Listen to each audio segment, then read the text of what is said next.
복습하고 오늘 이어서 말씀 듣도록 하겠습니다. 창세기 28장 16절에서 17절. 야곱이 잠이 깨어 이르되 시작. 야곱이 잠이 깨어 이르되 여호와께서 과연 여기 계시거늘 내가 알지 못하였도다.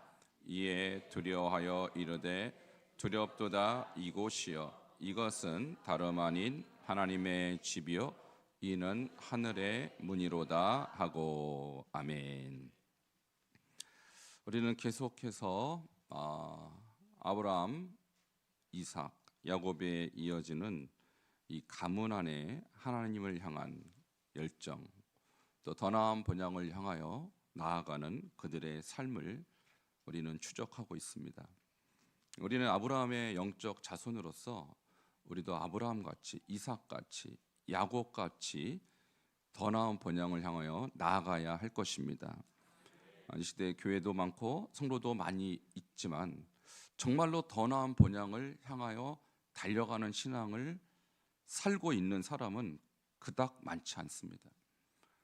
우리가 교회에 나온다는 것, 또 예배를 드린다는 것, 다 어떤 의미로 하는 걸까요? 과연 우리는 이 아브라함의 그 가문이 갔던 그 길을 가고 있는가? 오늘 그것을 여러분 다시 한번 점검하시고 오늘도 이 야곱에게 주신 이름을 이스라엘로 바꾸라는 이 변화의 역사가 여러분의 있기를 다시 한번 주름으로 축원합니다. 여러분, 지난주에 제가 야곱이 베델 체험을 했다라는 사실을 말씀드렸어요. 그가 아버지로부터 그리고 할아버지로부터 전수 내려온 그 장자권, 장자의 축복, 이것을 사모했고 그것은 마치 천국을 사모하는 것과 같다, 이렇게 말씀드렸어요. 거기까지는 좋은데, 거기까지는 좋아요. 그런데 문제는 어디 있냐면 그 하나님의 은혜와 하나님의 축복을 취하는 방법이 좋지 않았다. 어떻게 좋지 않았냐면 아버지를 속였어요. 내가 예서예요 라고 거짓말을 했다는 거예요. 형도 속였죠, 당연히. 형이 받아야 할 그 축복의 기도를 중간에 가로챘어요. 이제 이것이 야곱의 죄입니다. 그것 때문에 생고생합니다. 도망가죠. 삼촌 라반의 집에서 잠시 머물다 오려고 했는데 무려 20년 거기서 진짜 생고생합니다. 삼촌 라반은 자기보다 한술 더 떠요. 더 교묘해요. 그래서 뛰는 놈 위에 나눈 놈이 있다고 나눈 놈을 만난 거예요. 거기서 어쨌든 결혼합니다. 결혼해서 자녀를 낳고 어마어마한 거부가 돼서 돌아오는데 문제는 형과 만나야 된다라는 사실이에요. 사실 여러분 생각해 보세요. 그냥 거부로서 거기 살아도 되잖아요. 그런데 그가 왜 굳이 돌아오려고 했냐면 그가 하나님께서 약속하신 그 아브라함의 그 만민을 향한 축복을 본인이 계승하기 위해서 순종하려고 온 거예요. 그러나 순종하기 위해서 건너야 될 관문이 바로 형 에서와의 만남이었다는 것이죠. 자, 먼저 사자를 보냅니다. 그랬더니 형이 자기를 맞이하고 있는데 무려 400명이나 되는 군대를 거느리고 자기를 맞으러 온다는 거예요. 자, 이거 환영 인파입니까? 아니면 죽이려고 하는 겁니까? 어떻게 하세요, 여러분? 이게 야곱의 생각이었어요. 야, 날 죽이려고 400명 데리고 오는구나. 당연히 그렇게 생각하겠죠. 근데 여러분 왜 그렇게만 생각하세요? 혹시 하나님이 에서의 마음을 이미 변화시켜서 400명 환영 인파로 데리고 온 건 아닐까요? 저의 개인적인 꿈일까요, 이게? 여러분, 우리가 이 부분을 생각해 봐야 돼요. 하나님이 그동안 야곱과 함께 하신다고 약속하지 않았어요? 그렇잖아요. 그가 하나님 그 베델 체험할 때 내가 너와 함께 하리라, 돌아올 때까지 함께 하리라 하셨잖아요. 그러면 어쨌든 400명이 자기를 환영하러 온다고 믿어야 될 거 아니에요. 근데 끝까지 그 부분이 믿어지지가 않았어요. 두려웠어요. 자기가 한 죄 때문에 그렇습니다. 그러니까 도둑은 제발 저리는 거예요. 내 죄값으로 400명이 날 죽이러 오겠지, 설마 환영하러 오겠느냐라는 두려움 때문에 그가 방법을 어떻게 취하냐, 아주 야곱스러운 방법을 취합니다. 머리가 기가 막히게 좋은 사람이라고요. 자, 첫 번째 그가 취한 방법이 뭐냐면 자기 소유물을 형한테 먼저 엄청나게 갖다 보냅니다. 왜 보냈을까요? 자, 그 부분을 32장 20절에 답이 있어요. 함께 읽겠습니다. 시작. 또 너희는 말하기를 주의 종 야곱이 우리 뒤에 있다 하라 하니 이는 야곱이 말하기를 내가 내 앞에 보내는 예물로 형의 감정을 푼 후에 대면하면 형이 혹시 나를 받아주리라 함이었더라. 자, 뭘로 보낸지 감이 잡히시죠? 뇌물로 보낸 겁니다. 조금 좋은 말로 하면 선물로 보낸 겁니다. 내가 지은 죄가 있으니 내가 그동안 벌은 거, 모은 거, 재산 다 갖다 주고 형님 마음 푸시오.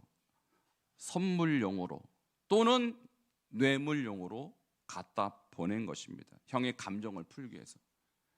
자, 지금 야곱이 여전히 하나님이 나와 함께 하시고 내가 그동안 하나님의 약속을 붙들고 살아왔다면 하나님이 나를 형으로부터 지켜주시자는 확신을 가져야 될 거 아닙니까? 못 갖습니다. 이게 야곱이 한계를 여기서 드러낸 거예요. 우리도 믿음 생활이 그렇다라는 거예요. 야곱이 베델 체험을 했을 때 하나님께서 과연 여기 계시기를 내가 알지 못하였도다. 하나님 나와 함께 하신다는 사실을 처음으로 알았습니다. 그리고 자기가 가는 곳이 바로 하나님의 집이라는 사실도 그가 깨달았어요.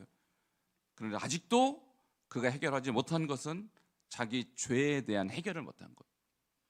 자, 이것은 무엇입니까? 야곱은 끝까지 하나님의 은혜, 하나님의 능력과 자기 꾀와 저울질하고 있는 거예요. 하나님이 혹시 내가 뇌물 바치면 형한테 이거 바치면 형의 마음은 이걸로 바꿔주겠지. 여러분, 하나님이 그게 무슨 필요가 있겠어요? 우리 인간의 생각대로 안 해도 하나님은 스스로 역사하십니다. 이것을 야곱이 믿어야 되는데 이걸 믿지 못한 것이 야곱의 한계고, 이 모습이 어디에서 느껴져요? 누구에게 또 느껴져요? 자기에게 느껴져야 되는데 이게 나에게서. 이 야곱의 향기가 저에게도 납니다. 이 야곱의 이 향기가 여러분에게도 나야 돼요. 스스로 나야 돼요. 물론 예수님을 영접한 거예요. 야곱은 이 시간에 사닥다리 환상부터 예수님을 만난 거예요. 예수님 영접한 거예요. 그러나 아직도 깨지지 않는 자기 고집이 있다 이 말입니다. 아직도 깨지지 않는 자기의 옛 자아가 있다라는 것입니다. 그러니까 우리의 신앙생활은 무엇이냐면 예수님을 만났다고 해서 끝난 게 아니에요. 그때가 시작이고 그때부터 계속해서 내 안에 형성되어 온, 오랫동안 내 안에 형성되어 온 고집을 꺾어야 되는 것입니다. 내 생각의 틀을 바꿔야 되는 것입니다. 오늘 이것을 바꾸는 장면이 바로 이름을 바꾸는 것으로 하나님이 그의 고집과 옛 자아와 옛 생각을 꺾어버리세요. 이게 이름을 바꾸는 것으로 나타난 것입니다. 하나님은 굳이 선물 보내지 않아도 에서의 마음을 바꿀 수 있는 분이세요. 여러분의 삶도 마찬가지입니다. 여러분이 인간적인 어떤 수단과 동원을 동원해서 다 여러분이 바꿀 것 같지만 세상은 그래도 바뀌지 않습니다. 여러분이 지금까지 썼던 어떤 방식으로도 주변 사람 하나 바꿀 수 없었어요. 한번 돌이켜 보십시오. 여러분의 방식은 인간적인 방법이에요. 야곱의 지금 방식도 인간적인 방법이다 이것입니다. 아무리 많은 선물을 갖다 준들 형이 이거 받고 마음을 바꿀지 안 바꿀지 어떻게 알겠어요? 그러나 하나님은 바꿀 수 있는 것입니다. 그래서 차라리 하나님께 더 간구하고 하나님이 일하시도록 기도하는 것이 현명한 것입니다. 아직도 야곱은 그 단계까지 가지 못했다는 것이죠. 자, 그리고 나서 그가 밤에 모든 것을 다 보내고 심지어 자기 아내들도 보내고 자기의 최후의 보루인 자식들까지 싹 다 먼저 보냅니다. 보겠다는 것이죠. 먼저 앞서간 선물을 형님이 받나 안 받나, 내 부인들 죽이나 안 죽이나 먼저 보겠다라는 것, 비열한 것입니다. 비열한 것이죠. 이게 야곱의 인간성, 아직도 바뀌지 않은 그의 이기심을 보여주는 대목이 바로 이것입니다. 자, 그런데 그가 마음이 놓이지 않는지 다 보내고 나서 끝까지 안 건너가고 혼자 야복강에서 기도를 합니다. 근데 누가 뚜벅뚜벅 걸어오는 거예요. 누군지는 모르겠어요. 근데 이 사람이 뚜벅뚜벅 걸어온 이 사람이 다짜고짜 야곱과 씨름을 합니다. 이 씨름은 우리 전통 씨름 그거 아닙니다, 여러분. 뭐 삿바 잡고 뭐 업어치기 뭐 안뒤 이거 아닙니다. 이것은요, 원어로 보면 싸우는 거예요. 이 두 사람이 다짜고짜 막 싸우는 거예요. 왜 싸울까요, 지금? 여러분, 이분이 누군지 성경은 나중에 말하지만 야곱이 이 장면을, 나중에 이 현장을 부니엘이라고 읽거든요. 이것은 뭐냐면, 부니는 히브리어로 판님에서 얼굴이라는 뜻이고, 엘은 하나님, 내가 하나님의 얼굴 봤다. 이 이름 모를 첩자가 하나님이라는 사실을 나중에 그가 알게 되는 거예요. 하나님이 왜 왔을까요, 여러분? 여러분, 이 이야기를 우리는 보통 야곱이 기도했다, 하나님께 간절히 부르짖다 이렇게 많이 해석합니다만, 여러분 엄밀히 보면 하나님이 먼저 오신 거예요. 하나님이 할 일이 있어서 오신 거라고요. 왜 오셨을까요? 무슨 일을 야곱에게 하고 싶었을까요? 바로 그의 교만을 꺾으려고 오신 것입니다.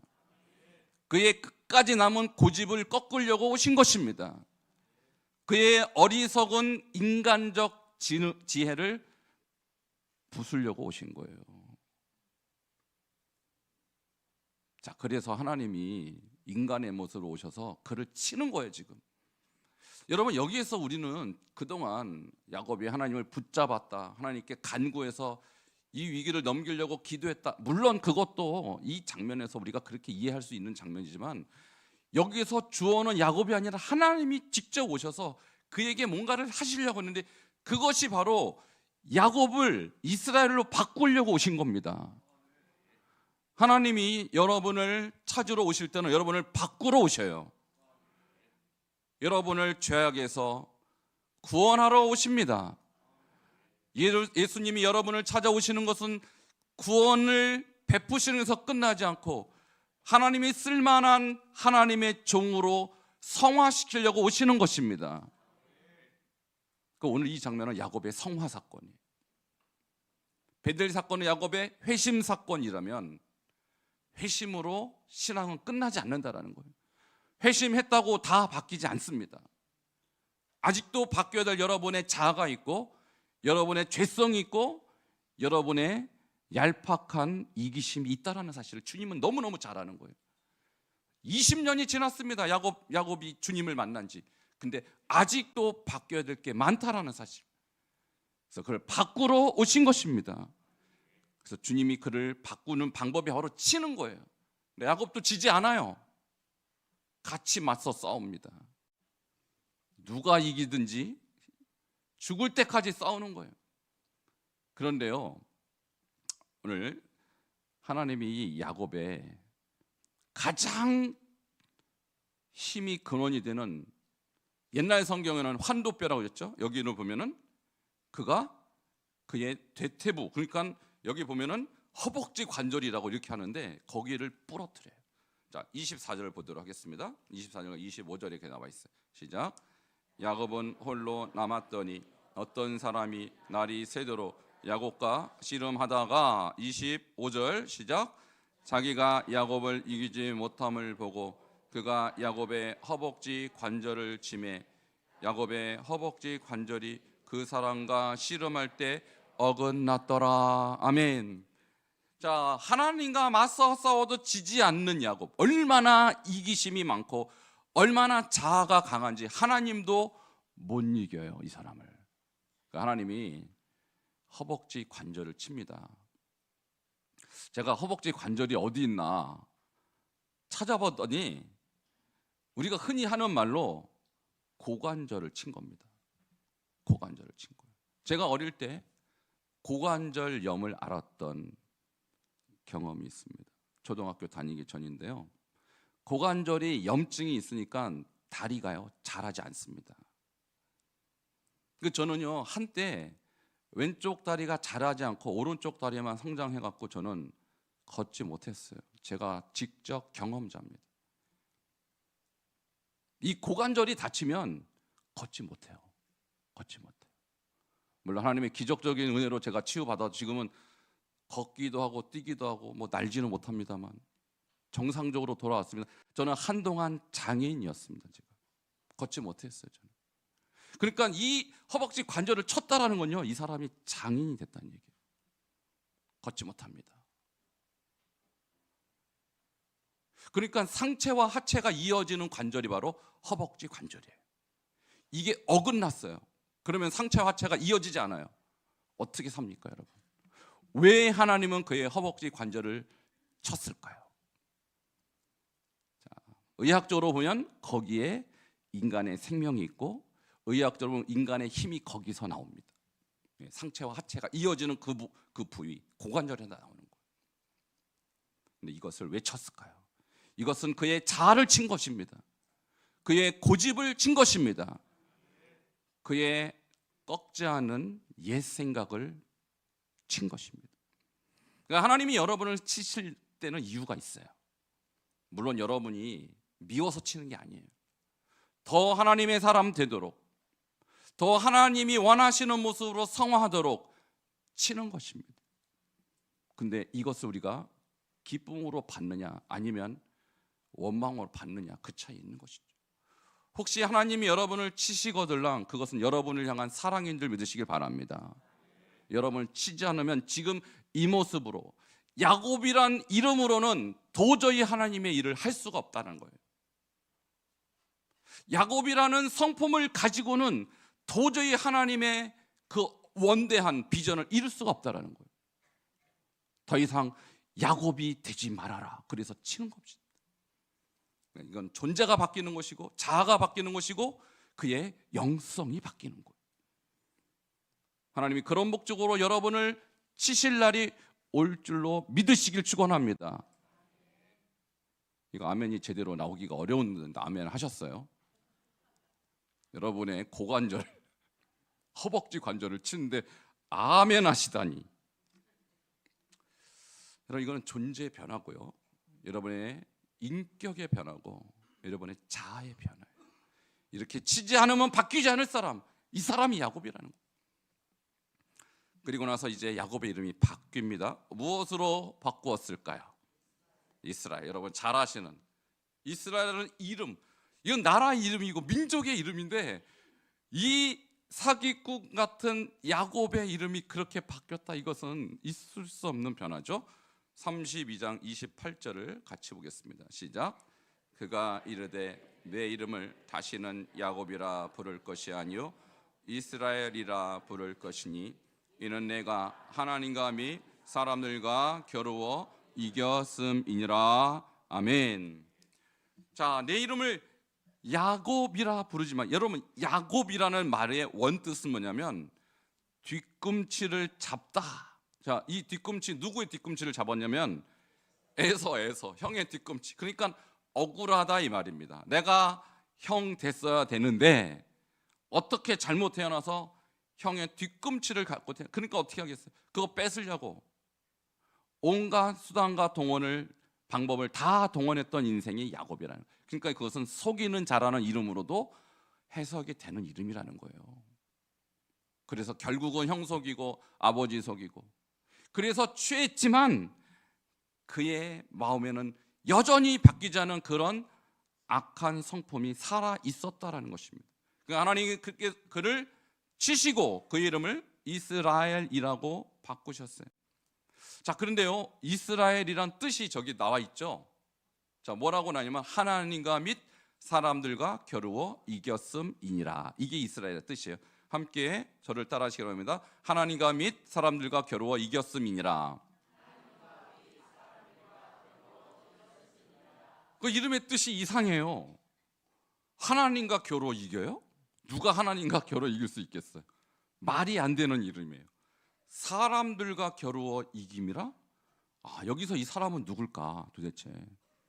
여러분, 하나님이 정말 진 걸까요? 져준 걸까요?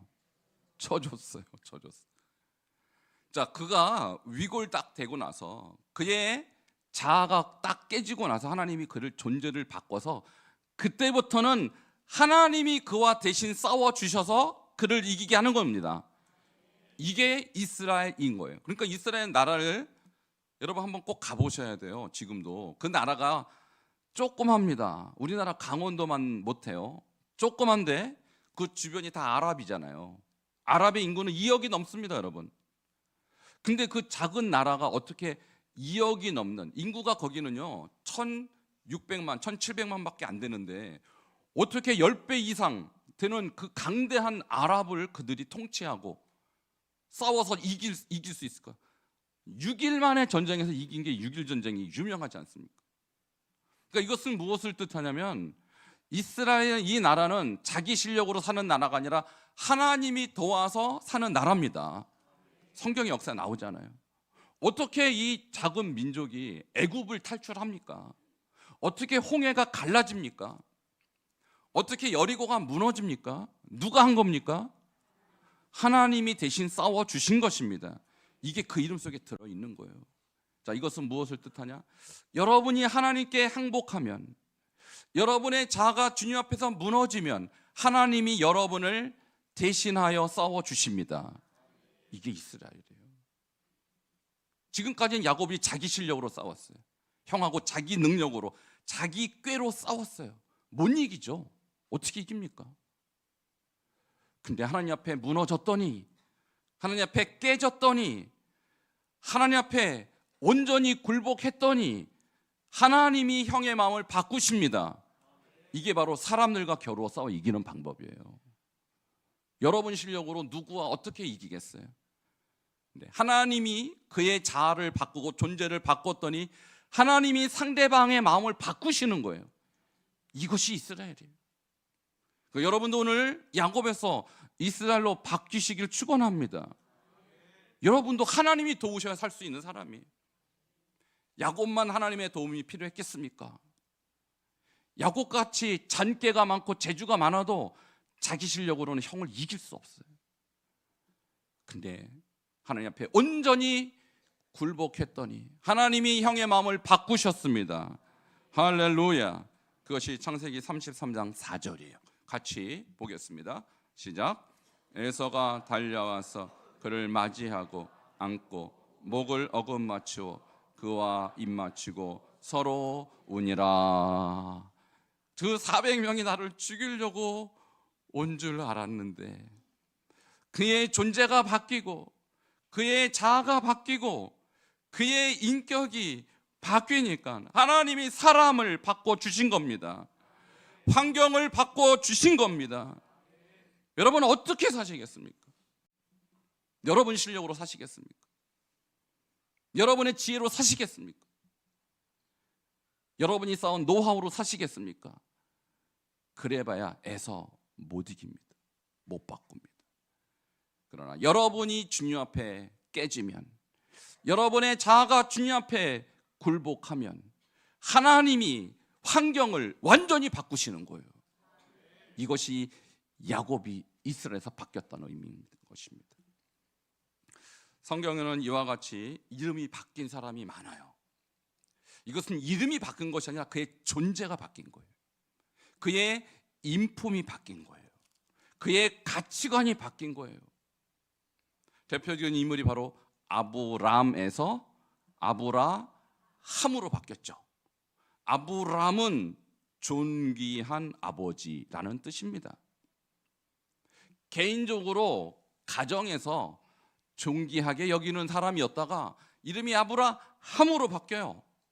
이것은 열국의 아버지란 뜻입니다. 그러니까 한 가문의 아버지에서 전 민족의 아버지로 인생이 바뀌는 것입니다. 두 번째 사레는 아브라함의 부인이죠. 이름이 사라로 바뀝니다. 여기서 사레는 나의 공주라는 뜻인데 여주인으로 이름이 바뀐 것입니다. 왜 여주인이 그렇게 중요할까요? 마치 이 세상의 주인처럼 아브라함이 열국의 아버지이고 사라는 이 세상의 어머니와 같은 존재로 바뀐다는 뜻입니다. 여기 계신 모든 여성분들, 여러분의 이름도 사레에서 사라로 바뀌시길 축원합니다. 남자분들의 이름은 아브람에서 아브라함으로 바뀌시길 축원합니다. 바뀌어야 돼요. 신약에 보면요, 그 유명한 사도 바울의 이름이 원래는 사울이었습니다. 그 사울이란 뜻은 구하는 자라는 뜻인데, 자, 원래 사울이란 이름은 여러 인물이 있죠. 이스라엘 첫 번째 왕도 사울로 시작하죠. 근데 이것은 히브리식 이름이고 바울이란 이름은 헬라식 이름이에요. 근데 언제부터 사울에서 바울로 바뀌었냐면 사도행전 14장에 보면 그가 선교지로 나가서 선교할 때 자기 이름을 바꿉니다. 나는 더 이상 사울이 아니고 바울이다. 왜 그럴까요? 사울은 유대인들이 알아듣는 이름이지만 바울은 모은 헬라에서 쓰는 헬라식 이름으로서 그가 나는 선교사로서 나의 정체성을 바꿨다는 의미인 것입니다. 그래서 이름이 변경된 것은 두 가지 의미가 있습니다. 그냥 이름이 바뀐 것이 아니라 존재가 바뀐 것입니다. 여러분의 존재가 바뀌시기를 축원합니다. 두 번째, 이름이 바뀐 것은 소유권의 변화를 의미하는 것입니다.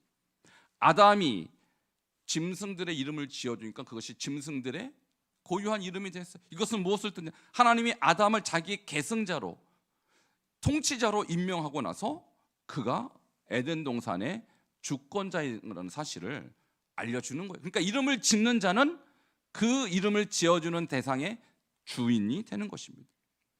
마찬가지로 하나님이 지금 이름을 바꿔버렸어요. 이것은 무엇을 뜻냐? 야곱의 인생이 더 이상 야곱이란 사람에게 속한 것이 아니라 하나님께로 소유권이 변화되었다는 뜻인 것입니다. 여러분에게도 이름이 있을 것입니다. 저의 이름은 신재혁입니다. 저희 아버님이 지어주셨어요. 있을 재의 빛날 혁. 꽤 괜찮은 이름 같아요. 빛이 있으라. 창세기 1장에도 나오는 말이고 굉장히 좋은 이름이에요. 근데 저는 그 이름을 한국에서 쓰는데 해외에서는 쓰지 않습니다. 저는 선교지에서 외국인과 만나면 제 이름을 I'm James라고 얘기합니다. 여러분, 제임스라고 들어보셨어요?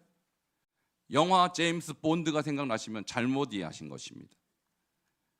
성경의 야고보서가 영어로 제임스.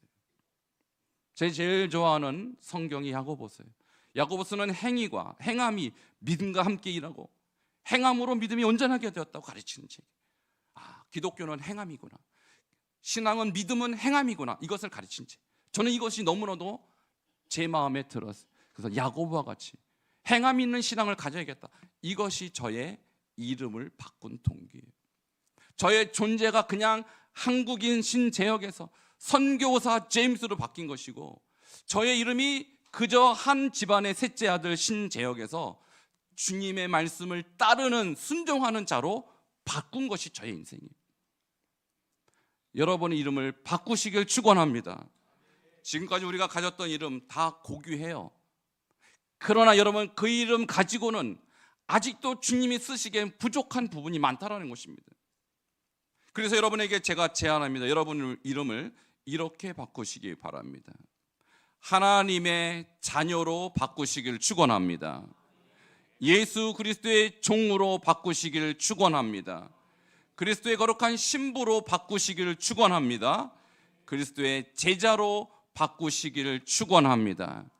지금까지 나의 아버지의 자녀였다면 더 이상 육신의 아버지의 자녀로 머물지 마시고 하나님의 자녀로 바뀌시길 축원합니다.